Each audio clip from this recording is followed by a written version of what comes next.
உன்னுடைய நெற்றி உன்னை பற்றி கூறுதே, உள்ளிருக்கும் பொட்டு உந்தன் பொட்டு சொல்லுதே. என்னுடைய பார்வை கழுகு பார்வை தெரிஞ்சுக்கோ, எனக்கு இருக்கும் சக்தி பராசக்தி புரிஞ்சுக்கோ.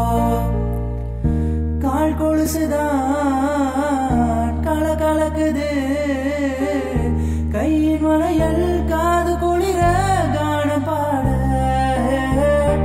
முகத்தை எப்போதும் மூடி வைக்காதே, எனது நெஞ்சத்தில்